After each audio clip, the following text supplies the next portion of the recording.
In 2002, a chilling discovery was made deep within an underwater cave in Croatia. Divers found the body of MK, a diver who had gone missing during an exploration with friends. His lifeless form was discovered 54 meters, 177 feet, beneath the surface, alone in the dark, cold depths of the cave. At first glance, the scene appeared to be a brutal murder. MK's diving mask was missing, and there was a 30-centimeter, 12-inch knife lodged deep into his chest. The authorities immediately launched an investigation, suspecting foul play. The initial theory was that one of MK's companions had killed him, stabbed him, and then discarded the body in the depths to cover their tracks. However, forensic analysis would soon uncover a much more harrowing truth than anyone could have imagined.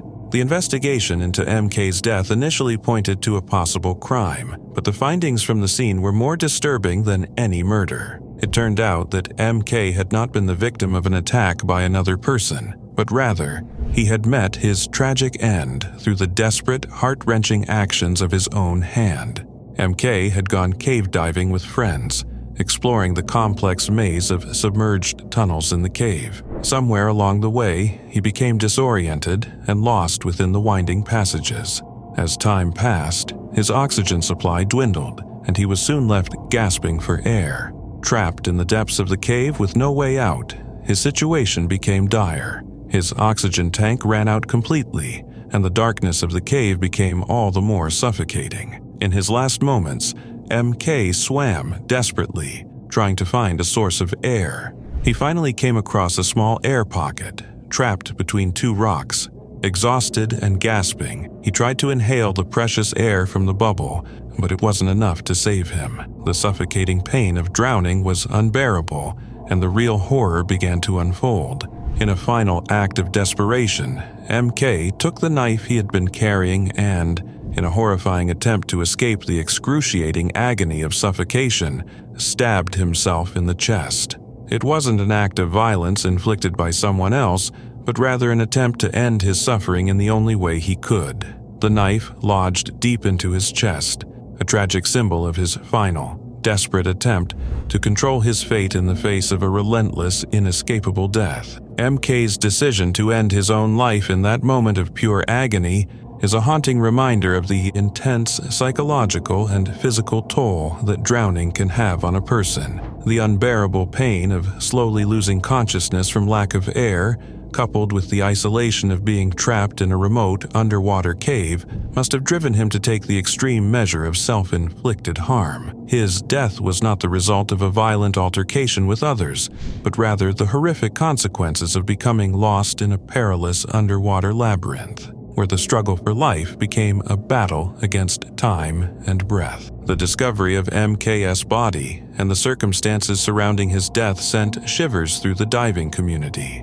sparking conversations about the dangers of cave diving and the psychological challenges that divers can face in moments of extreme distress. It serves as a chilling reminder of the unforgiving nature of the deep, dark caves that exist beneath the surface of the earth, where even the most experienced adventurers can find themselves trapped, alone, and desperate.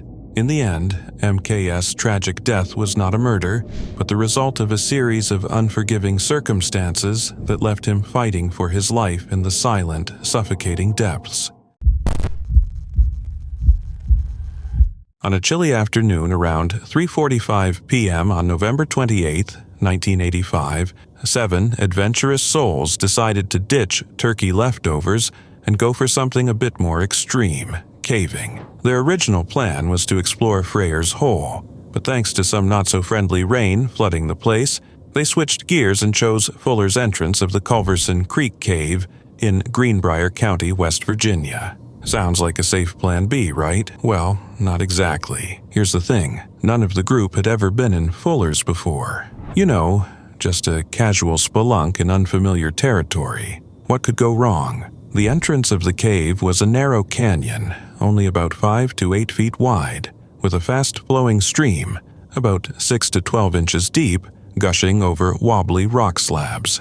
Not exactly a 5-star hiking trail. Roughly 50 feet in, the path sloped downward, and smack dab in the middle of it all sat a hefty boulder, chilling in the stream like it owned the place. At 3:50 p.m., 3 of the cavers made it past the boulder with no issues. The next trio followed, led by 26-year-old Eric Sackley. But when Eric got to the center of that giant rock, Mother Nature decided to throw a curveball. With a sudden shift, the boulder tilted left, like it had just remembered an appointment, and pinned Eric's head in a horrifying upright position. His friends immediately jumped into action. One sprinted back to get help while the rest tried to free him. 4 people against 1 rock?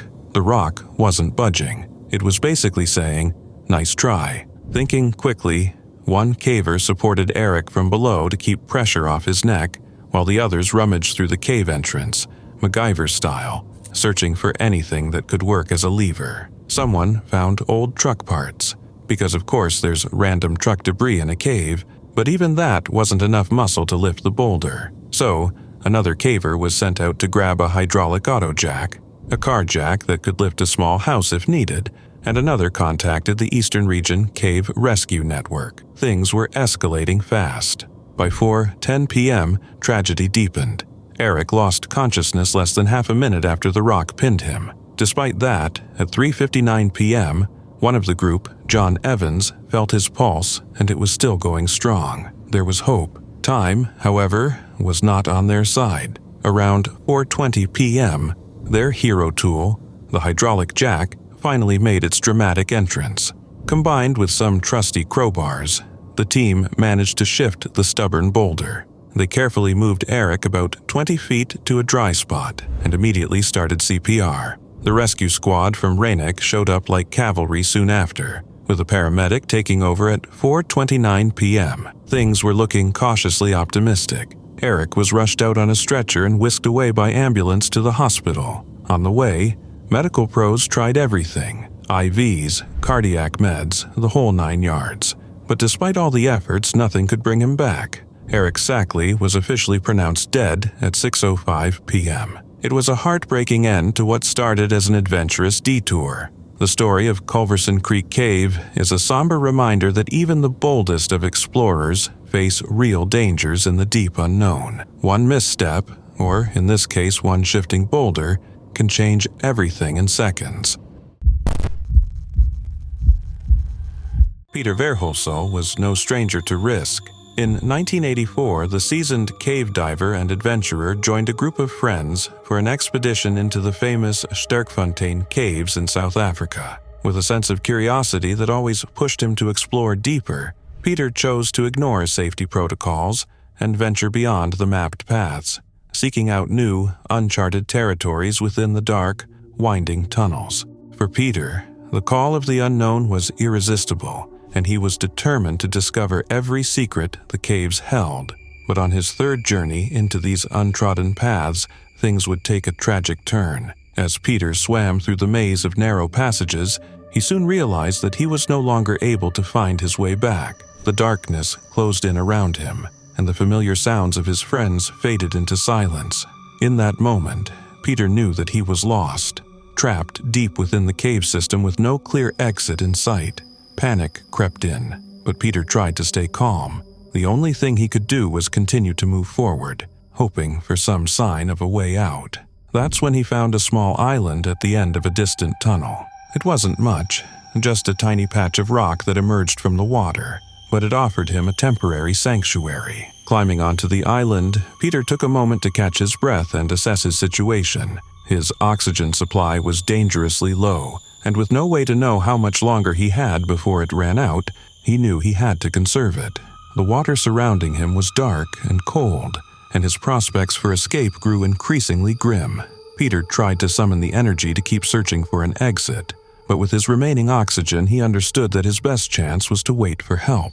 As time passed, though, there was no sign of rescue. Hours turned into a haunting silence, and despite his best efforts to remain composed, Peter's body grew weaker. Exhausted from the effort and uncertainty, he succumbed to sleep, hoping that when he woke, rescuers would be there. But when Peter awoke, he found himself still alone, trapped in the cold, inky darkness of the cave. There was no food, no light, and no sound of anyone coming to his aid.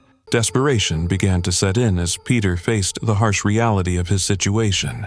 Still, he waited. Days passed, and with each one his strength waned further. Time felt like it had stopped, and Peter was forced to endure the suffocating isolation as he waited for someone, anyone, to find him. Meanwhile, his friends and loved ones, desperate to find him, launched an extensive search operation. The search for Peter lasted 6 long weeks. Rescuers combed the cave system relentlessly, hoping to find any sign of Peter, but the vast network of tunnels and the sheer unpredictability of the underground environment made it a nearly impossible task. Despite their best efforts, Peter remained elusive, his chances of survival growing slimmer with each passing day. Finally, when the rescuers were able to locate Peter, the reality of his fate was painfully clear. His body, found in the same cavern where he had last sought refuge, was nothing more than a skeletal remains.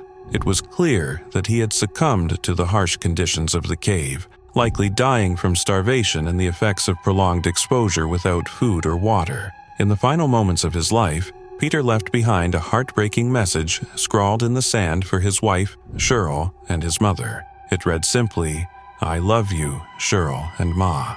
It was a sad and final act of love that would forever be etched in the memories of those who loved him. Peter's death in Sterkfontein Caves reminds us of risks that come with pushing the boundaries of exploration. His story highlights both the allure and danger of venturing into unknown, uncharted places, where the line between adventure and tragedy can quickly become blurred.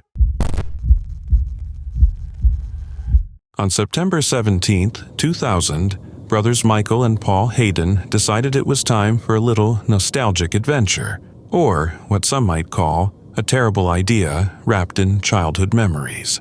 They headed into Goss Canyon in La Crescenta, Montrose, California, to revisit a cave they had explored many times as kids with their 4 other siblings.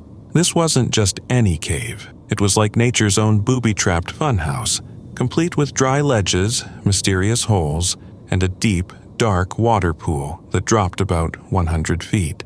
Because, hey, who doesn't love a little danger with their reminiscing? To get in, they had to squeeze through a cozy little cave mouth about the size of a dishwasher, just 3 by 4 feet, leading to a narrow 50-foot horizontal tunnel. Paul, being the brave one, or maybe just the one with cooler gear, took the lead. And he wasn't your average weekend spelunker. He was a master sergeant and elite scuba diver in the Air Force Pararescue Force. Basically, if anyone could handle this, it was him. He strapped on his scuba gear, enough air for 2 hours, and a GoPro on his head to light the way and record the epic journey. Meanwhile, Michael stayed back by the water pool like the world's most responsible cave lifeguard. The brothers rigged up a rope system, tying one end to a big old boulder in the main cave. Michael would tug the rope occasionally like, "Hey, you good?"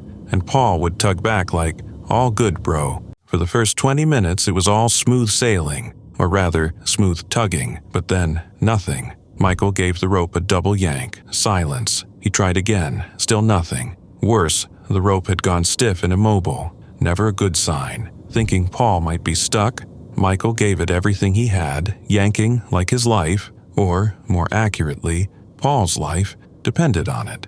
When that didn't work, he bolted from the cave faster than a teenager sneaking in past curfew and called in the pros. The local fire department wasted no time. Soon enough, they were joined by the LA Sheriff's Office and the LA Fire Department, rushing to the scene like it was a Hollywood action movie. When rescuers located Paul's GoPro, they reviewed the footage, and what they found was haunting. The video captured the moment Paul reached an abandoned water shaft and removed his regulator to take a breath from an air pocket. Now, here's the thing about air pockets in creepy old caves.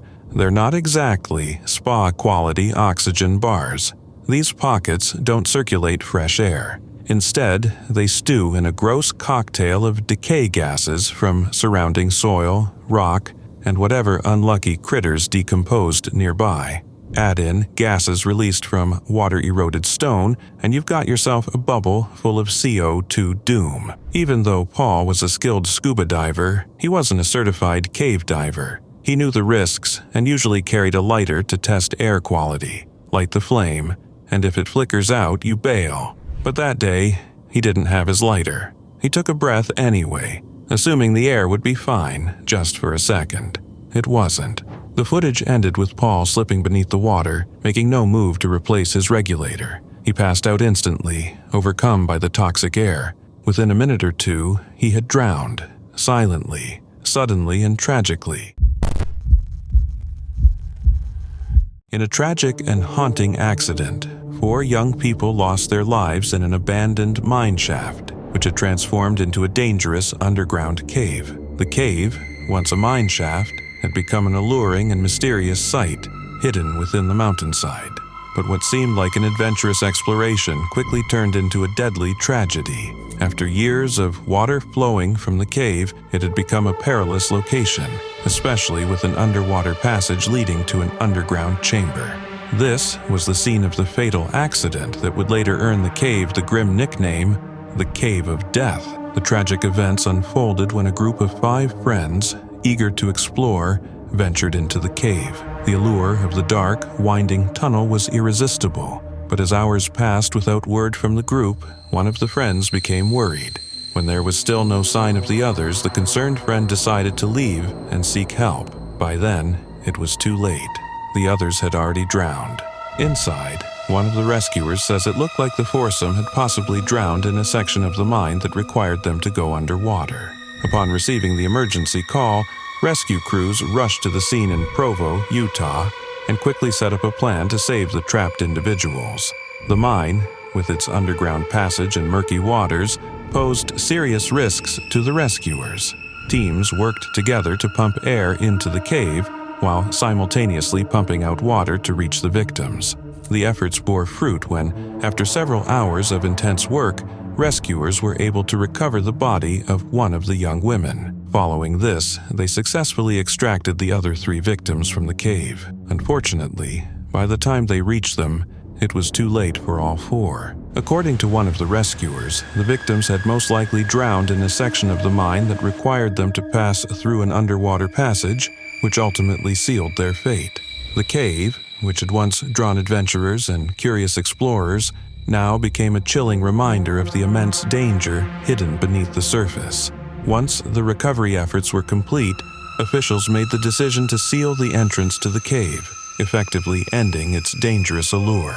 The tragic drowning served as a sobering reminder of the risks associated with underground exploration, especially in caves and mine shafts, where the waters can be deceivingly treacherous.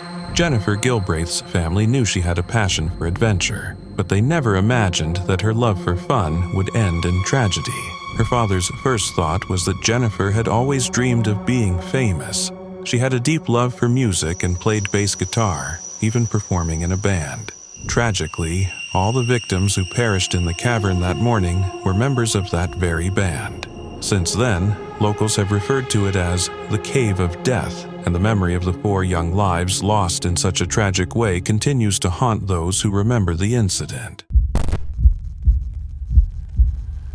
March the 26th, 2016. Cue the dramatic music because today's the day 2 elite-level cave divers, Mike Young and Shane Thompson, yep, a legit Navy vet, gear up for an underwater odyssey in the not-so-friendly, absolutely mysterious Santa Rosa Blue Hole in New Mexico. This place isn't some lazy river amusement ride. It's more like Mother Nature's underwater funhouse with a dark past. You see, the Blue Hole got shut down way back in 1976 after 2 divers tragically met their end in its depths. For 40 years it remained sealed, undisturbed, and haunting. That is, until a team of 10 brave souls said, "Let's open Pandora's swimming pool again," and dove right in. For the first 2 days, things went fairly smoothly. The team poked around the tunnels like deep-sea detectives, mapping out areas no one had seen for decades. But day 3, that was the real adventure. Mike and Shane had one job: explore a super-tight tunnel at 140 feet and then, if they still had wiggle room, literally, check out another squeeze at 165 feet. The plan was clear. Mike would go through the tightest bits solo, and Shane would chill at 165 feet and wait. Mike, doing his best impression of a contortionist submarine, twisted and squirmed his way through the rock-filled passages like he was auditioning for an underwater yoga class. Meanwhile, Shane was supposed to sit tight, but curiosity, that old troublemaker, got the best of him. Whether it was FOMO or the thrill of the unknown, Shane broke formation and followed Mike into the depths, completely against the plan. Creeping along, dodging boulders and sliding through twisty, claustrophobic turns, Shane eventually hit a silt-filled 3-foot opening. That's when things got real dicey. His back-mounted rebreather caught on a protruding rock. He flailed, twisted, tried to Houdini his way out, but nothing worked. He was stuck, and the clock was ticking. Suddenly, whack, Mike's arm smacked into Shane's head. Boom, underwater reunion. Nearly 200 feet down, they locked eyes. Shane blurted out, "Bro, I'm stuck." Mike, cool as ever, pulled off some deep-sea hero moves and freed Shane like a pro. But in the chaos, their only lifeline, the precious guideline, got nudged out of place. Whoops. Mike was now alone in a rock maze with no GPS. Meanwhile, Shane, still running on panic mode, bolted ahead and got tangled in the line. He freed himself, sure, but also lost it. Now, floating alone with no direction and anxiety spiking, he started hyperventilating, which is exactly what you don't want when using a rebreather. Enter Mike again, like Aquaman with better timing, grabs Shane and tries to guide him out. But then Shane, in full-blown panic, dives under Mike and gets stuck again. In the frantic struggle, he kicks Mike square in the face, shreds his suit, and leaves him soaked with 52 degrees Fahrenheit water. Not exactly the buddy system. Shane, now on his emergency air tank, charges ahead, only to get trapped a third time. Mike, thinking his partner was ahead, follows the line, until he realizes Shane's missing. His heart drops. He backtracks and finds Shane wedged in a narrow gap. Gear in tatters, mouthpiece out, tank empty. It was too late. Mike tried to save him, but there was nothing more he could do. With a heavy heart, he swam out alone to report the tragedy. The next day, he returned by himself, navigating the treacherous boulder field again, not just to retrieve a body, but to honor a friend lost in the deep. In 1967, John Ogden and 5 of his friends embarked on an ambitious caving expedition into an unmapped section of England's Mosdale Caverns.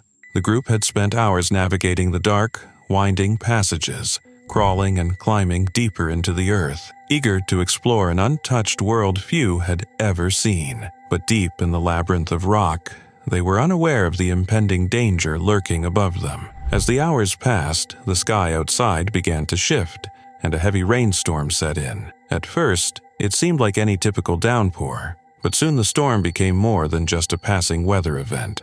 The creek outside the cave began to swell, rising rapidly with the relentless rain. As the water level continued to climb, it became clear that the situation was turning catastrophic.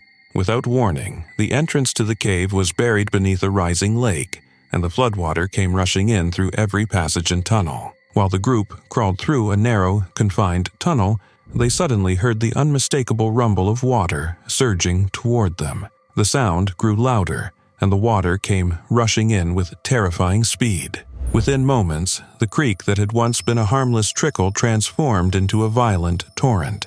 It rushed in quickly, first rising up over their feet, and then climbing to their necks, trapping the group in the increasingly perilous depths of the cave. With the water rising fast, their only hope of survival was a small crack in the rocks up ahead, a narrow fissure that could provide a small pocket of air. Desperate and struggling against the flood, Ogden managed to force his way through the crack, pulling his body upward as the water surged around him. He managed to push himself to the top of the narrow crevice, where he found a tiny pocket of air, just enough to keep his head above the water. But the crevice was too tight for anyone else to join him. The rest of the group, still trapped below, was quickly consumed by the rising water. Ogden was left alone, his body wedged in the small crack, struggling to stay above the surging flood. From his small refuge, he could hear the water swarming around him, helplessly knowing that his friends had perished in the rushing torrent. The hours stretched on, and Ogden clung to his fragile hope of rescue. The cold, suffocating darkness of the cave surrounded him as the floodwater continued to rise.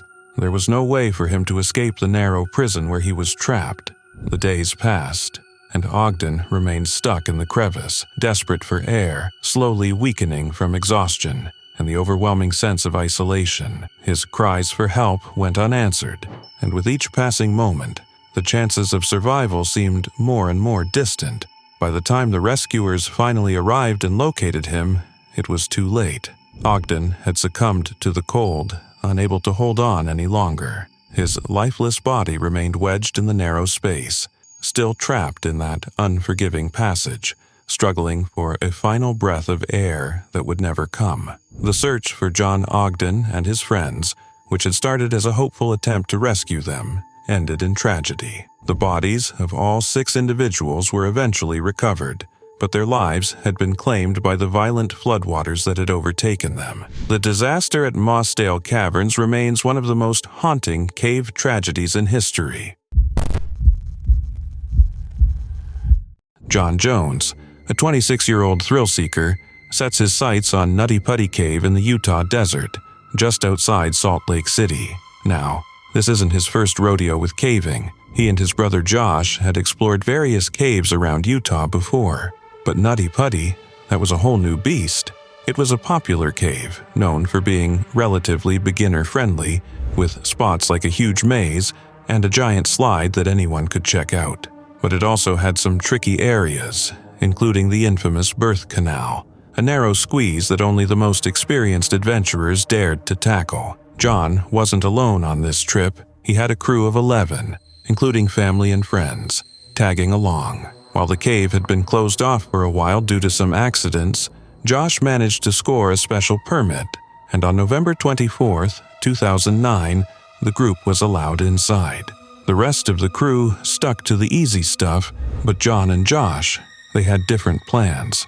Let's find something a bit more challenging, they thought, and off they went to explore the tighter, more intense parts of the cave. They made their way to the birth canal, which was pretty much the tightest squeeze in the entire cave. After successfully navigating that, they found the corkscrew, a winding, twisted tunnel that only the bravest, or most daring, would attempt.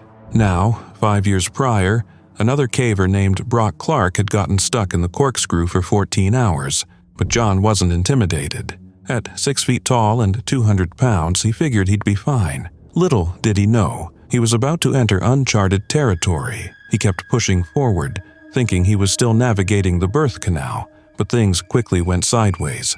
John slid deeper into the tunnel, his feet kicking as he tried to hold on and push back up. He called out to Josh to stop, and they started trying to figure out how to get him unstuck. John spotted a hole ahead, thinking it would lead to a larger space, but nope, it was a dead end.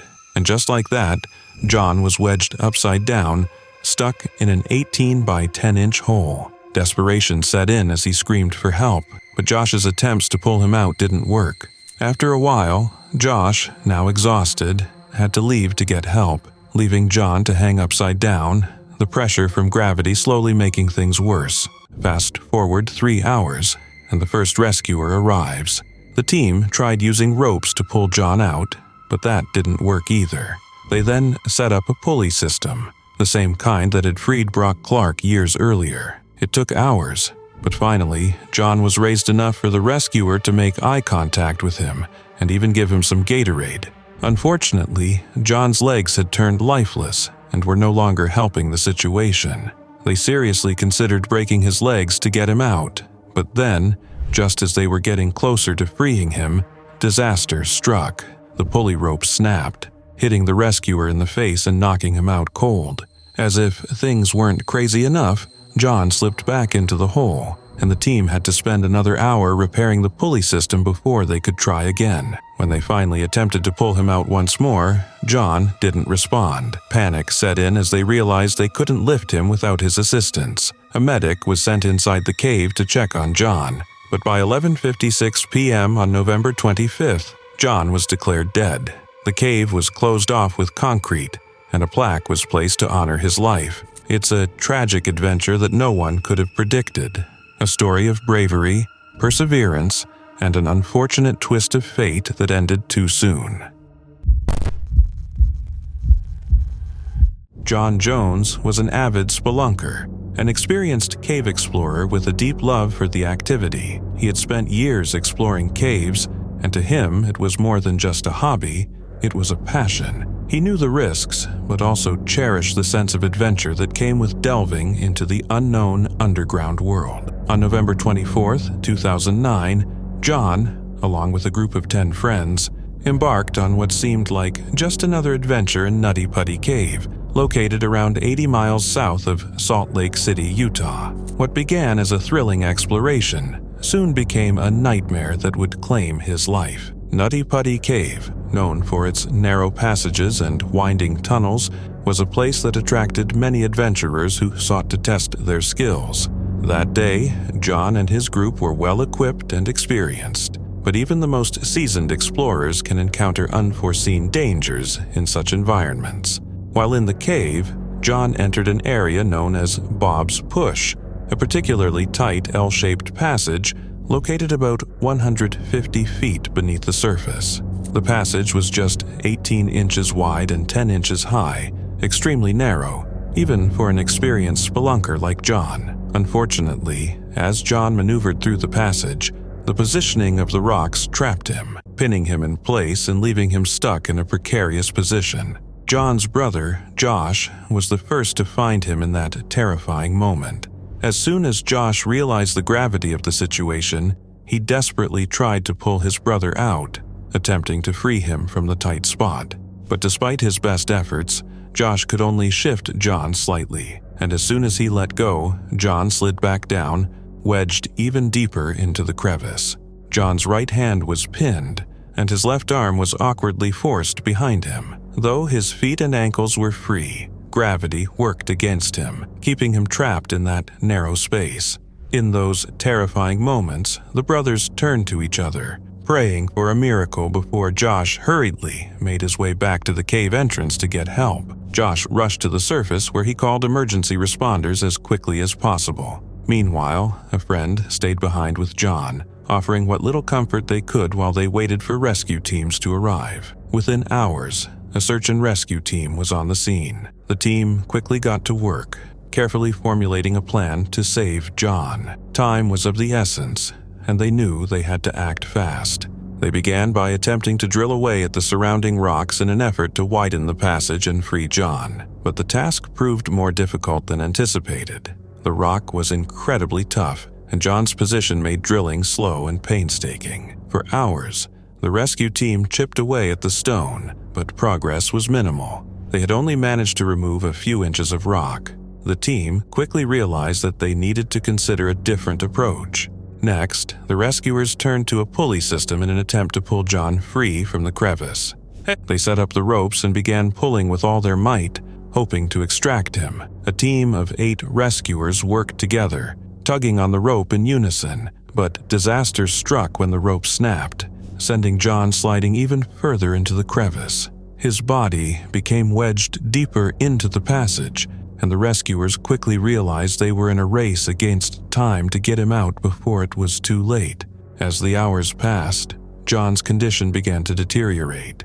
His breathing became shallow, and he was unable to respond to the rescuers' calls. His once steady movements were replaced by an eerie silence that signaled the inevitable. The rescue team worked tirelessly, continuing their efforts to free him, but it soon became clear that they were facing an insurmountable challenge. With each failed attempt to extract him, the situation grew more dire.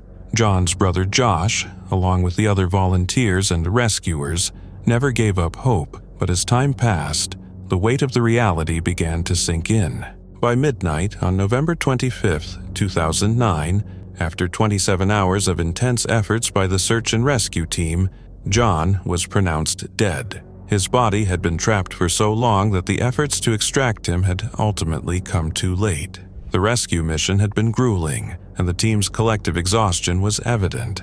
One of the volunteers, a man who had been involved in search and rescue work for 29 years, described the mission as the hardest he had ever been a part of. Despite their dedication, the rescuers had been unable to overcome the unforgiving nature of the cave and the challenges of the terrain. John's death at Nutty Putty Cave was a reminder of the inherent dangers of spelunking and cave exploration. Despite his extensive experience, John was unable to escape the tight confines of the cave, a situation made even more tragic by the fact that so many tried but ultimately failed to save him. 32-year-old Gregory Wilhelm and his 3 buddies, 2 guys and 2 gals, are living their best vacation life in Maui, Hawaii. They're soaking up the sun, snapping selfies, and doing all the classic touristy stuff. One day, they decide to check out Wayanapanapa State Park. You know, the kind of place that makes you want to launch a travel blog. Everything was going great until it wasn't. While wandering around, the crew stumbled upon the legendary Wayanapanapa Caves. Intrigued and running on vacation adrenaline, the group paused by a serene, well-lit pool at the cave's mouth. The women opted to chill poolside, probably imagining spa vibes, while Gregory, powered by curiosity and maybe a little too much confidence, roped one of the guys into a spontaneous cave exploration mission. Now, they didn't have a flashlight, but Gregory, ever the problem solver, shoved his phone into a Ziploc bag to keep it dry and turned it into an impromptu flashlight. Not exactly Bear Grylls approved, but hey, it worked for a while. So, Gregory and his fellow explorer waded into the cave like it was the beginning of a treasure hunting adventure. A few feet in, the water was already at their waists. Ahead, a massive boulder, and beneath it, a dark, deep pool that apparently was a hotspot for thrill-seeking divers. Naturally, they decided to give it a quick dive. Just a minute underwater, they said. Just a little peek, no big deal. Gregory led the way with his trusty phone light while his buddy followed closely behind. But things took a wild turn when they realized the pool was a lot deeper than expected. Gregory, fueled by that just one more peak energy, swam into a narrow underwater passage. That's when his friend, now absolutely done with this adventure, freaked out and made a silent exit, leaving Gregory solo in the watery abyss. By the time Gregory realized he was on his own, he needed air, badly, but when he turned around, he was met with total darkness, cue panic mode. He fumbled through the underwater maze and managed to find a tiny pocket of air, like something straight out of an action movie. But the cave was like a living creature, unpredictable and wild. Waves thrashed, currents shifted, and the clock was ticking. With no choice, Gregory pushed deeper into the cave. Meanwhile, the guy who bailed managed to find his way back to the surface, gasping for breath at the pool's edge. Gregory, however, was MIA. Panic spread fast. The 2 women dashed into the cave, talk about bravery, found the guy totally freaking out, and knew things were serious. The guy, guilt now fully unlocked, dove back into the cave, telling the women to scream so he could use their voices like human GPS. After a couple failed dives, he finally spotted something, a faint glow in the distance. It was Gregory's phone, still valiantly shining, but Gregory? Nowhere in sight. They sprinted out and called the Hana Fire Department, kicking off a full-blown rescue operation. Sadly, by the time help arrived, it was too late. Reports revealed Gregory had lost his bearings in a tight spot. The more he tried to escape, the more disoriented he became. Eventually, he took a wrong turn, and his breath ran out in the cave's suffocating darkness.